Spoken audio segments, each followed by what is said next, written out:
The Roll Call of the Reef by A.T. Quiller Couch. "Yes, sir," said my host the quarryman, reaching down the relics from their hook in the wall over the chimney-piece. "They've hung there all my time, and most of my father's. The woman won't touch 'em. They're afraid of the story. So here they'll dangle and gather dust and smoke till another tenant comes and tosses 'em out of doors for rubbish. Whew! 'Tis coarse weather, surely." He went to the door, opened it, and stood studying the gale that beat upon his cottage front, straight from the Manacle Reef. The rain drove past him into the kitchen, aslant like threads of gold silk in the shine of the wreck-wood fire. Meanwhile, by the same firelight, I examined the relics on my knee. The metal of each was tarnished out of knowledge, but the trumpet was evidently an old cavalry trumpet, and the threads of its party-colored sling, though fretted and dusty, still hung together.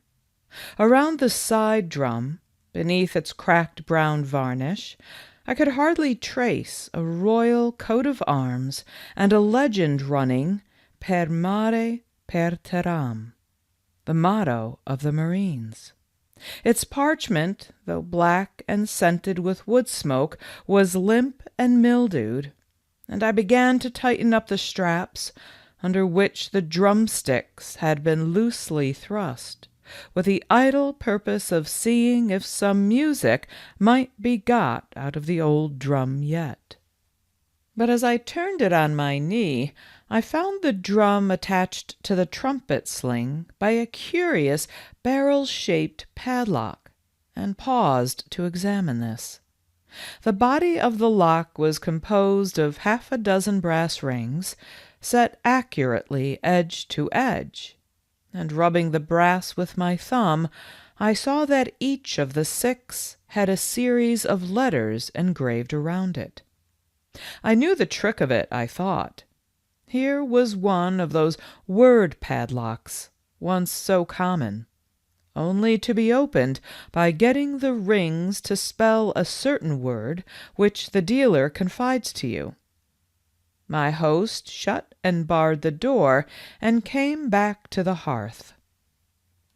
"'Twas just such a wind, east by south, that brought in what you've got between your hands. Back in the year 9 it was. My father has told me the tale a score of times.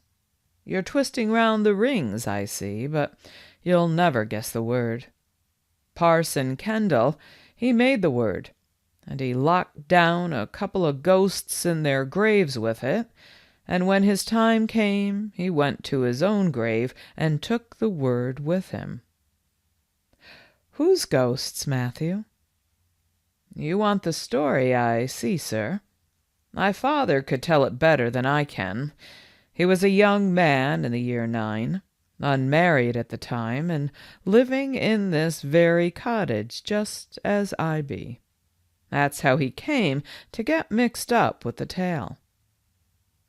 He took a chair, lighted a short pipe, and went on, with his eyes fixed on the dancing violet flames. "Yes, he had been about 30-year-old in January 1809. The storm got up in the night of the 21st of that month. My father was dressed and out long before daylight. He never was one to bide in bed, let be that the gale by this time was pretty near lifting the thatch over his head. Besides which, he'd fenced a small taty patch that winter, down by Lowland Point, and he wanted to see if it stood the night's work. He took the path across Gunner's Meadow, where they buried most of the bodies afterward. The wind was right in his teeth at the time, and once on the way, he's told me this often, A great strip of oarweed came flying through the darkness and fetched him a slap on the cheek like a cold hand. He made shift pretty well till he got to lowland, and then had to drop upon hands and knees and crawl, digging his fingers every now and then into a shingle to hold on, for he declared to me that the stones, some of them as big as a man's head, kept rolling and driving past till it seemed the whole foreshore was moving westward under him. The fence was gone, of course, not a stick left to show where it stood, so that when first he came to the place he thought he must have missed his bearings. My father, sir, was a very religious man, and if he reckoned the end of the world was at hand, there in the great wind and night, among the moving stones, you may believe he was certain of it when he heard a gun fired, and with the same saw a flame shoot up out of the darkness to windward, making a sudden fierce light in all the place about. All he could find to think or say was, "The second coming! The second coming! The bridegroom cometh, and the wicked he will toss like a ball into a large country." And being already upon his knees, he just bowed his head and bided, saying this over and over. But by and by, between two squalls, he made bold to lift his head and look, and then by the light, bluish colour 'twas, he saw all the coast clear away to Manacle Point, and off the Manacles in the thick of the weather, a sloop of war with topgallants housed, driving stern foremost toward the reef. It was she, of course, that was burning the fire. My father could see the white streak and the ports of her quite plain as she rose to it, a little outside the breakers, and he guessed easy enough that her captain had just managed to wear ship and was trying to force her nose to the sea with the help of her small bower anchor and the scrap or two of canvas that hadn't yet been blown out of her. But while he looked, she fell off, giving her broadside to it, foot by foot, and drifting back on the breakers around Carn Du and the Varses. The rocks lie so thick thereabout that 'twas a toss-up which she struck first.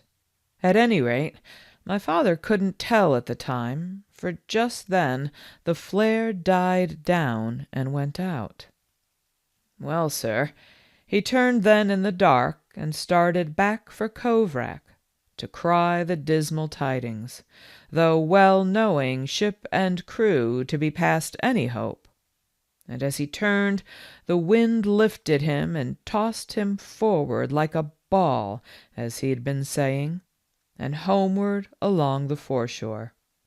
As you know, 'tis ugly work, even by daylight, picking your way among the stones there, and my father was prettily knocked about at first in the dark. But by this 'twas nearer 7 than 6 o'clock, and the day spreading. By the time he reached North Corner, a man could see to read print. Howsoever, he looked neither out to sea nor toward Coverack, but headed straight for the first cottage, the same that stands above North Corner today. A man named Billy Ede lived there then, and when my father burst into the kitchen bawling, "Wreck! Wreck!" he saw Billy Ede's wife, Anne, standing there in her clogs, with a shawl over her head, and her clothes wringing wet. "Save the chap," says Billy Ede's wife, Anne. "What d'ye mean by crying stale fish at that rate? But 'tis a wreck, I tell ye. I've a zeedin too, and so has everyone with an eye in his head." And with that She pointed straight over my father's shoulder, and he turned. There, close under Doler Point, at the end of Kovrak town, he saw another wreck washing, and the point black with people, like emmets, running to and fro in the morning light. While he stood staring at her, he heard a trumpet sounded on board, the notes coming in little jerks, like a bird rising against the wind, but faintly, of course, because of the distance and the gale blowing, though this had dropped a little. "She's a transport," said Billy Eade's wife, Anne, "and full o' horse soldiers, fine long men.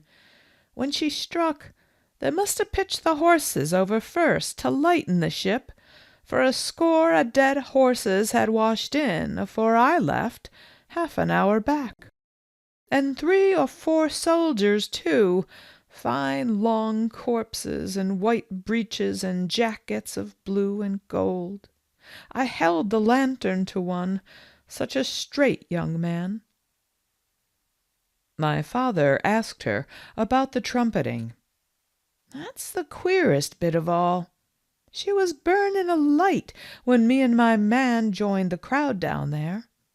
All her masts had gone. Whether they carried away or were cut away to ease her, I don't rightly know. Her keelson was broke under her, and her bottom sagged and stove, and she had just settled down like a setting hen, just the leastest list to starboard. But a man could stand there easy. They had rigged up ropes across her, from bulwark to bulwark, and beside these the men were mustered, holding on like grim death wherever the sea made a clean breach over them, and standing up like heroes as soon as it passed.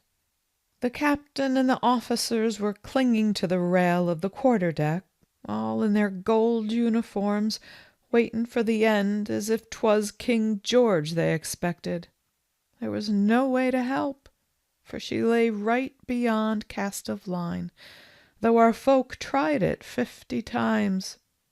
And beside them clung a trumpeter, a whacking big man, and between the heavy seas he would lift his trumpet with one hand and blow a call. And every time he blew, the men gave a cheer. "There," she says, "harkee now, there he goes agin. But you won't hear no cheerin' any more, for few are left to cheer, and their voices weak. Bitter cold the wind is, and I reckon it numbs their grip o' the ropes, for they were dropping off fast with every sea when my man sent me home to get his breakfast. Another wreck, you say? Well, there's no hope for the tender dears, if 'tis the manacles. You better run down and help yonder, though 'tis little help any man can give. Not one came in alive while I was there. The tide's flowing, and she won't hold together another hour, they say." Well, sure enough, the end was coming fast when my father got down to the point. 6 men had been cast up alive, or just breathing, a seaman and 5 troopers. The seaman was the only one that had breath to speak, and while they were carrying him into the town, the word went round that the ship's name was the Despatch, transport homeward bound from Corunna, with a detachment of the 7th Hussars that had been fighting out there with Sir John Moore. The seas had rolled her further over by this time, and given her decks a pretty sharp slope, but a dozen men still held on, 7 by the ropes near the ship's waist, a couple near the break of the poop, and 3 on the quarter-deck. Of these 3, my father made out one to be the skipper. Close to him clung an officer in full regimentals. His name, they heard after, was Captain Duncanfield. And last came the tall trumpeter, and if you'll believe me, the fellow was making shift there, to the very last, to blow God Save the King. What's more, he got to send us victorious before an extra big sea came bursting across and washed them off the deck, every man but one of the pair beneath the poop, and he dropped his hold before the next wave, being stunned, I reckon. The others went out of sight at once, but the trumpeter, being, as I said, a powerful man as well as a tough swimmer, rose like a duck, rode out a couple of breakers, and came in on the crest of the third. The folks looked to see him broke like an egg at their very feet, but when the smother cleared, there he was, lying face downward on a ledge below them, and one of the men that happened to have a rope round him, I forgot the fellow's name, if I ever heard it, jumped down and grabbed him by the ankle as he began to slip back. Before the next big sea, the pair were hauled high enough to be out of harm, and another heave brought them up to grass.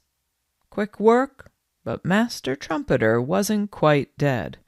Nothing worse than a cracked head and 3 staved ribs. In 20 minutes or so, they had him in bed with the doctor to tend him. Now was the time, nothing being left alive upon the transport, for my father to tell of the sloop he'd seen driving upon the Manacles.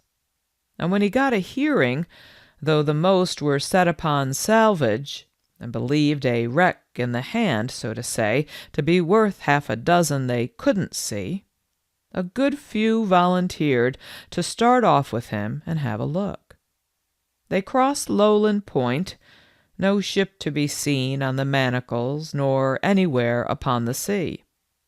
1 or 2 was calling my father a liar.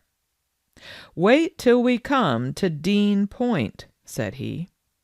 Sure enough, on the far side of Dean Point, they found the sloop's mainmast washing about with 6 men lashed to it, men in red jackets, every mother's son drowned and staring. And a little further on, just under the Dean, 3 or 4 bodies cast up on the shore, one of them a small drummer boy, side drum and all, and nearby part of the ship's gig with HMS Primrose cut on the sternboard. From this point on the shore was littered thick with wreckage and dead bodies, the most of them Marines in uniform, and in Godrevy Cove in particular, a heap of furniture from the captain's cabin, and among it a watertight box, not much damaged, and full of papers by which, when it came to be examined next day, the wreck was easily made out to be the Primrose of 18 guns, outward bound from Portsmouth, with a fleet of transports for the Spanish War. 30 sail I've heard, but I've never heard what became of them. Being handled by merchant skippers, no doubt they rode out the gale, and reached the Tagus safe and sound. Not but what the captain of the Primrose, Maine was his name, did quite right to try and club-haul his vessel when he found himself under the land.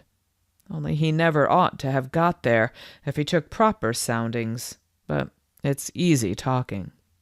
The Primrose, sir, was a handsome vessel. For her size, one of the handsomest in the King's service, and newly fitted out at Plymouth Dock. So the boys had brave pickings from her in the way of brasswork, ship's instruments, and the like, let alone some barrels of stores not much spoiled. They loaded themselves with as much as they could carry, and started for home, meaning to make a second journey before the preventive men got wind of their doings and came to spoil the fun. "Hullo!" says my father, and dropped his gear. "I do believe there's a leg moving." And running 4, he stooped over the small drummer boy that I told you about. The poor little chap was lying there, with his face a mass of bruises and his eyes closed. But he had shifted one leg an inch or 2 and was still breathing. So my father pulled out a knife and cut him free from his drum. That was lashed onto him with a double turn of manila rope, and took him up and carried him along here to this very room that we're sitting in.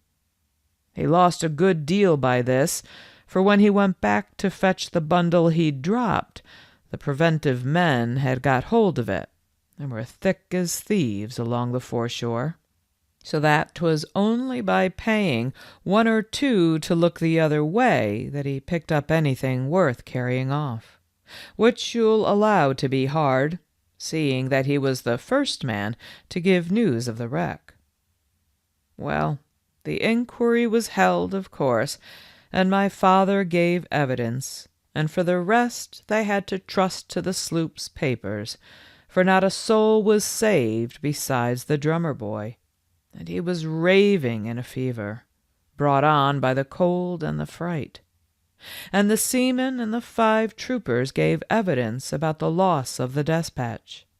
The tall trumpeter, too, whose ribs were healing, came forward and kissed the book. But somehow his head had been hurt in coming ashore, and he talked foolish-like, and 'twas easy seen he would never be a proper man again. The others were taken up to Plymouth, and so went their ways. But the trumpeter stayed on in Coverack, and King George, finding he was fit for nothing, sent him down a trifle of a pension after a while, enough to keep him in board and lodging with a bit of tobacco over.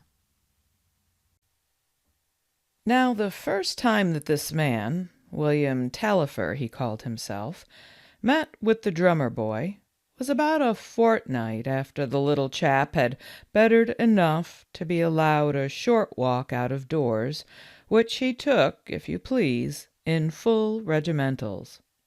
There never was a soldier so proud of his dress. His own suit had shrunk a brave bit with the salt water, but into ordinary frock and corduroy he declared he would not get, not if he had to go naked the rest of his life. So my father, being a good-natured man and handy with the needle, turned to and repaired damages with a piece or 2 of scarlet cloth cut from the jacket of one of the drowned marines. Well, the poor little chap chanced to be standing in this rig-out down by the gate of Gunner's Meadow, where they had buried 2 and over of his comrades. The morning was a fine one, early in March month, and along came the cracked trumpeter, likewise taking a stroll. "Hullo," says he. "Good mornin'. And what might you be doing here?" "I was a-wishin'," says the boy, "I had a pair of drumsticks. Our lads were buried yonder without so much as a drum tapped or a musket fired, and that's not Christian burial for British soldiers." "Foot," says the trumpeter, and spat on the ground. "A parcel of Marines." The boy eyed him a second or so, and answered up, "If I'd a t'ave a turf handy, I'd bung it at your mouth, you greasy cavalryman. And learn you to speak respectful of your betters. The Marines are the handiest body of men in the service." The trumpeter looked down on him from the height of 6'2" and asked, "Did they die well?" "They died very well. There was a lot of running to and fro at first, and some of the men began to cry and a few to strip off their clothes. But when the ship fell off for the last time, Captain Mayne turned and said something to Major Griffiths, the commanding officer on board, and the major called out to me to beat to quarters. It might have been for a wedding, he sang it so cheerful. We'd had word already that 'twas to be parade order, and the men fell in as trim and decent as if they were going to church. One or two even tried to shave at the last moment. The major wore his medals. One of the seamen, seeing I had work to keep the drum steady, the sling being a bit loose for me and the wind what you remember, lashed it tight with a piece of rope, and that saved my life afterward, a drum being as good as cork until it stove. I kept beating away until every man was on deck, and then the major formed them up and told them to die like British soldiers, and the chaplain was in the middle of a prayer when she struck. In 10 minutes she was gone. That was how they died, cavalrymen. And that was very well done, drummer of the Marines. What's your name? John Christian. Mine's William George Tallifer, trumpeter of the 7th Light Dragoons, the Queen's Own. I played God Save the King while our men were drowning. Captain Duncanfield told me to sound a call or two to put them in heart.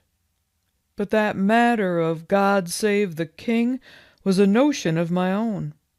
I won't say to hurt the feelings of a Marine, even if he's not much over 5 foot tall, but the Queen's Own Hussars is a tearin' fine regiment, as between horse and foot 'tis a question of which gets a chance.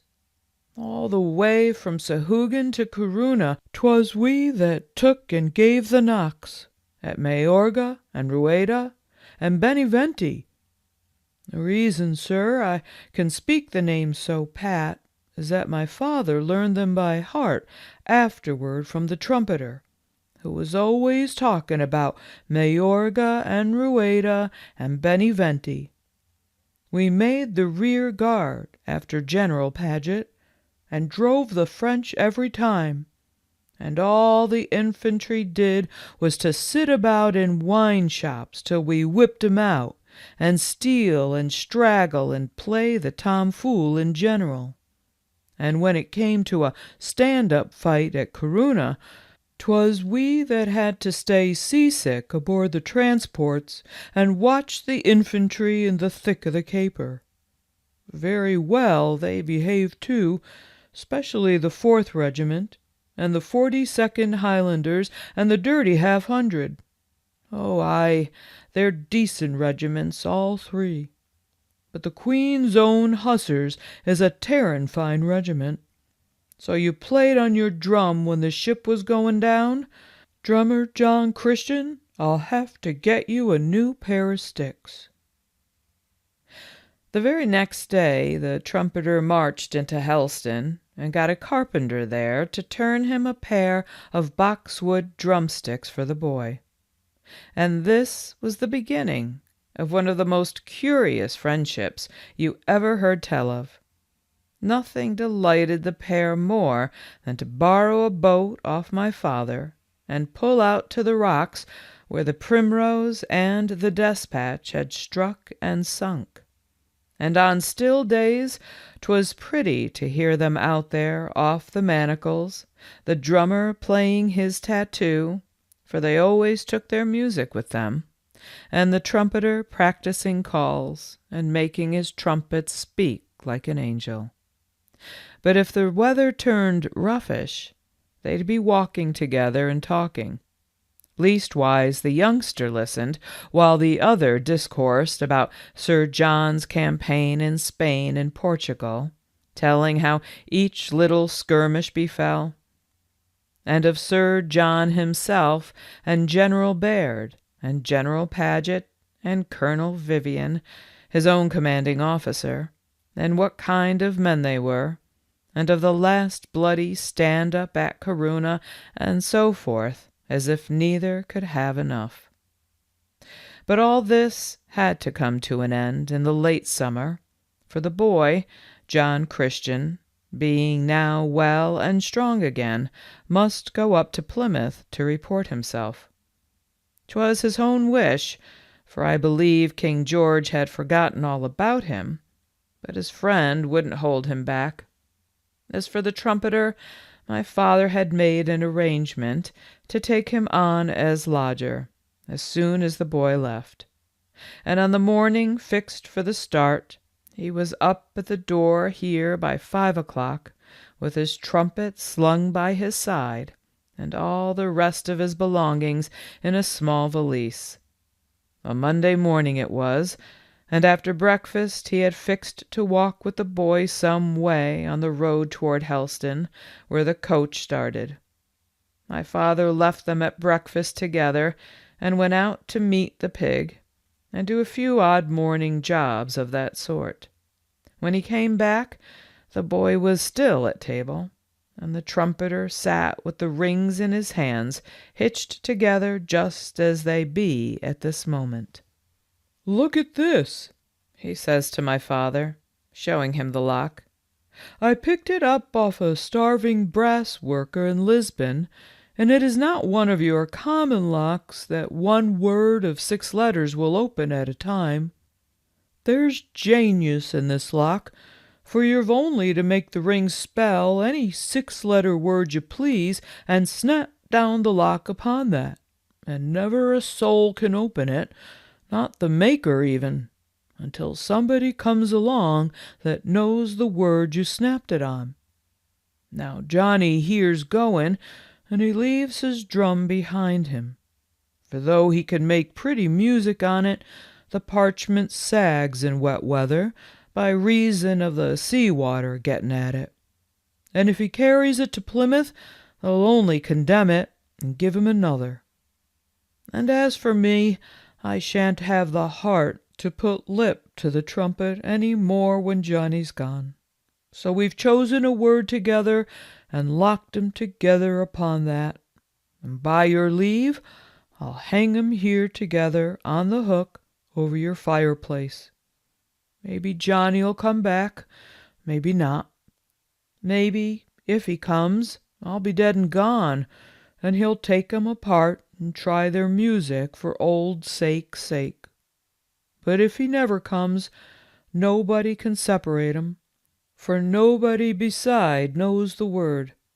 And if you marry and have sons, you can tell 'em that here are tied together the souls of Johnny Christian, drummer of the Marines, and William George Taillefer, once trumpeter of the Queen's Own Hussars. Amen."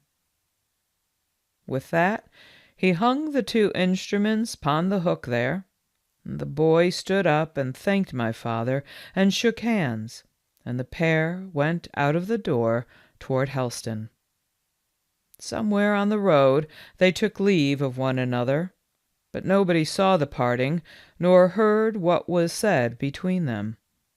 About 3 in the afternoon the trumpeter came walking back over the hill, and by the time my father came home from the fishing, the cottage was tidied up and the tea ready, and the whole place shining like a new pin.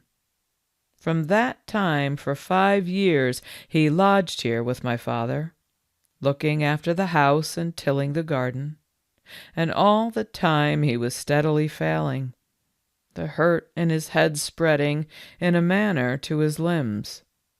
My father watched the feebleness growing on him, but said nothing, and from first to last neither spake a word about the drummer John Christian, nor did any letter reach them, nor word of his doings. The rest of the tale you're free to believe, sir, or not, as you please. It stands upon my father's words, and he always declared he was ready to kiss the book upon it before judge and jury. He said, too, that he never had the wit to make up such a yarn, and he defied anyone to explain about the lock, in particular, by any other tale. But you shall judge for yourself. My father said that about 3 o'clock in the morning, April 14th, of the year 14, he and William Tallifer was sitting here, just as you and I, sir, are sitting now. My father had put on his clothes a few minutes before, and was mending his spiller by the light of the horn lantern, meaning to set off before daylight to haul the trammel. The trumpeter hadn't been to bed at all. Toward the last, he mostly spent his nights, and his days too, dozing in the elbow chair where you sit at this minute. He was dozing then, my father said, with his chin dropped forward on his chest, when a knock sounded upon the door, and the door opened, and in walked an upright young man in scarlet regimentals. He had grown a brave bit, and his face the color of wood ashes, but it was the drummer, John Christian. Only his uniform was different from the one he used to wear, and the figures 38 shone in brass upon his collar. The drummer walked past my father as if he never saw him, and stood by the elbow chair and said, "Trumpeter, trumpeter, are you one with me?" And the trumpeter just lifted the lids of his eyes and answered, "How should I not be one with you, drummer Johnny, Johnny boy? If you come, I count. If you march, I mark time, until the discharge comes." "The discharge has come tonight," said the drummer, "and the word is Corunna no longer." And stepping to the chimney place, he unhooked the drum and trumpet, and began to twist the brass rings of the lock, spelling the word aloud so: C-O-R-U-N-A.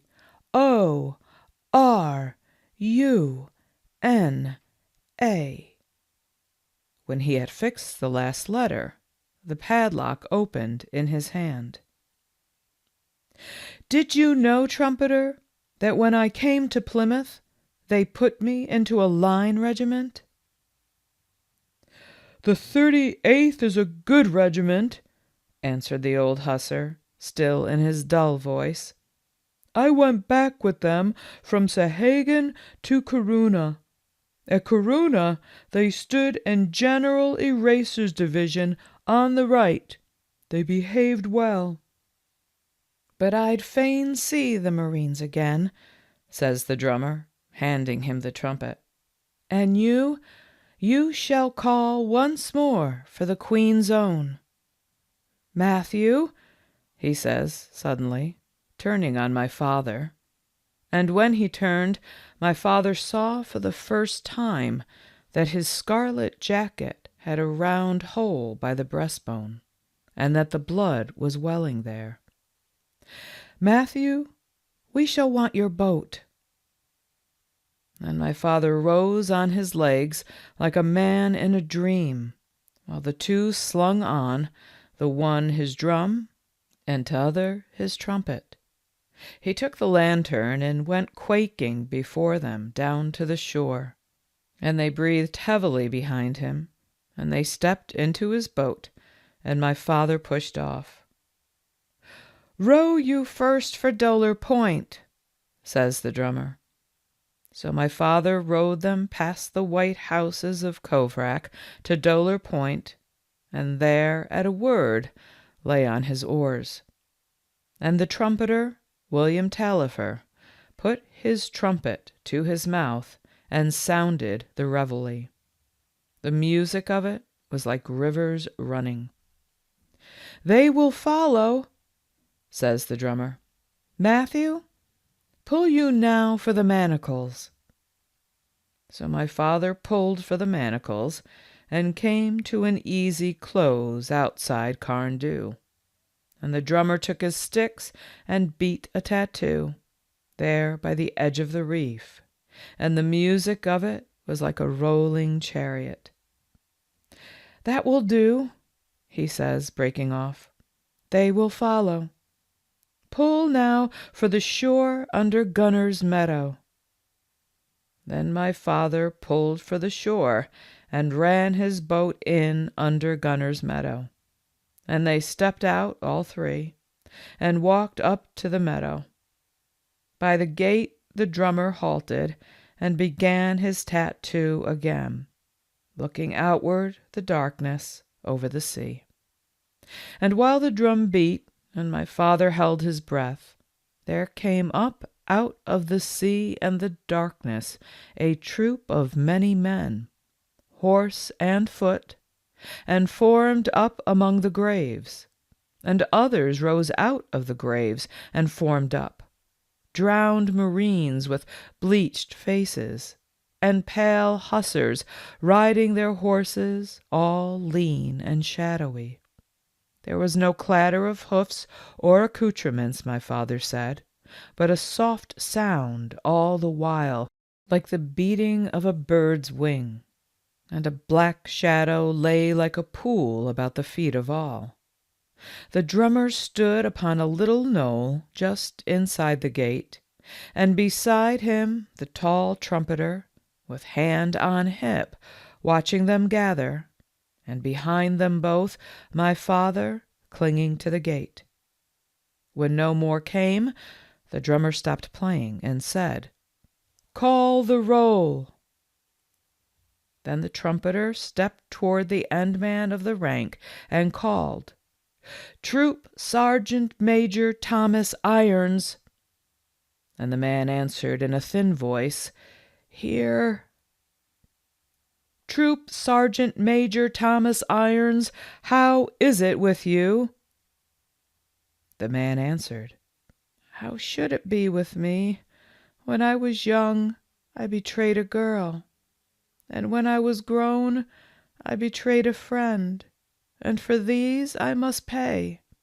But I died as a man ought. God save the king."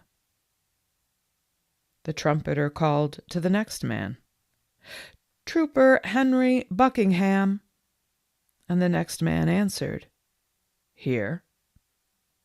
"Trooper Henry Buckingham, how is it with you?" "How should it be with me? I was a drunkard, and I stole, and in Lugo, in a wine shop, I killed a man. But I died as a man should. God save the king." So the trumpeter went down the line, and when he had finished, the drummer took it up, hailing the dead marines in their order. Each man answered to his name, and each man ended with "God save the king." When all were hailed, the drummer stepped backward to his mound and called, "It is well. You are content, and we are content to join you.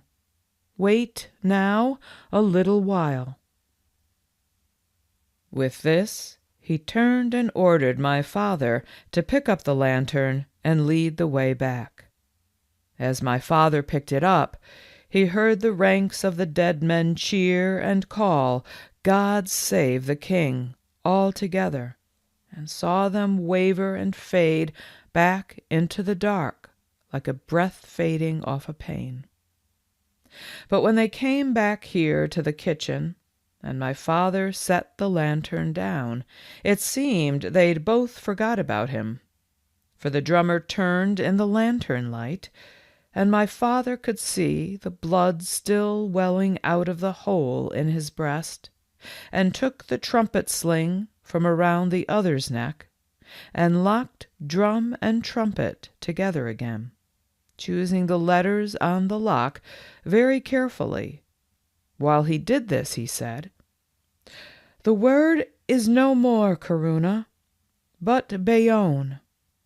As you left out an N in Corunna, so must I leave out an N in Bayonne." And before snapping the padlock, he spelt out the word slowly, B-A-Y-O-N-E.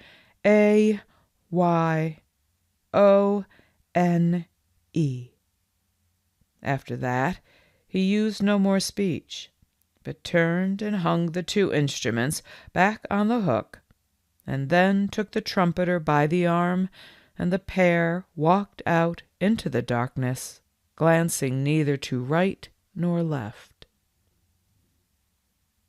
My father was on the point of following when he heard a sort of sigh behind him, and there, sitting in the elbow chair, was the very trumpeter he had just seen walk out by the door. If my father's heart jumped before, you may believe it jumped quicker now.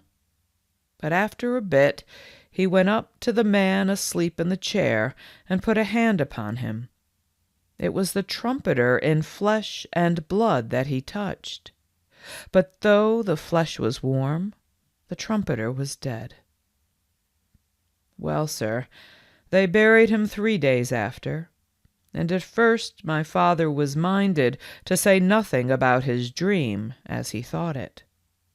But the day after the funeral he met Parson Kendall coming from Helston Market, and the parson called out, "Have ye heard the news the coach brought down this morning?"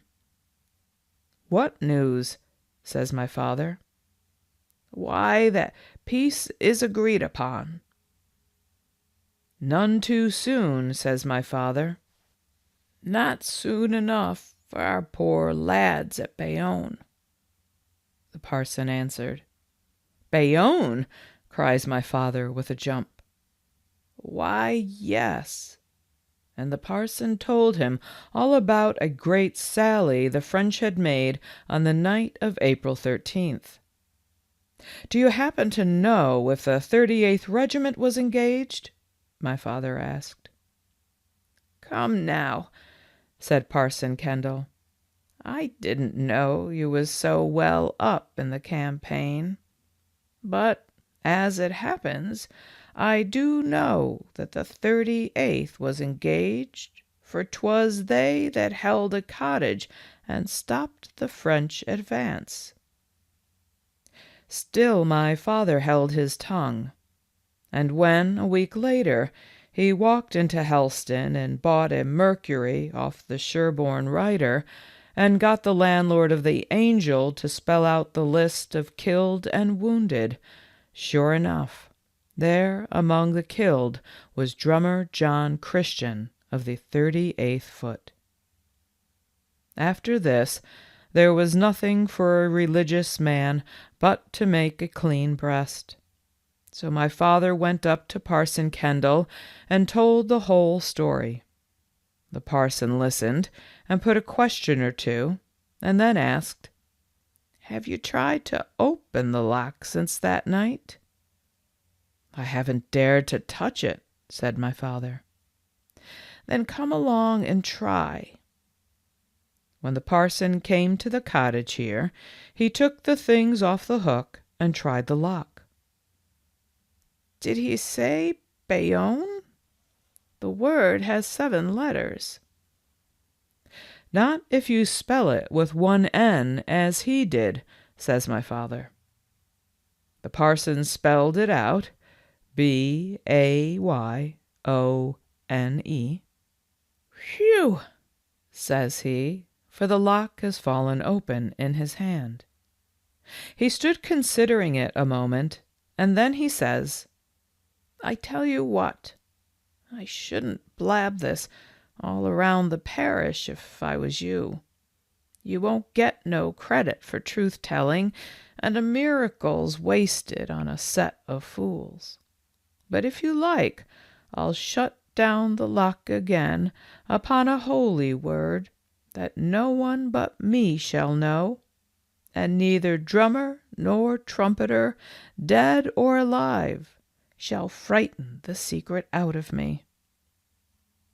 "I wish to heaven you would, parson," said my father. The parson chose the holy word there and then, and shut the lock upon it, and hung the drum and trumpet back in their place. He is gone long since, taking the word with him, and till the lock is broken by force, nobody will ever separate these two. End of Section 5. The Roll Call of the Reef, Part 2, by A.T. Quiller Couch.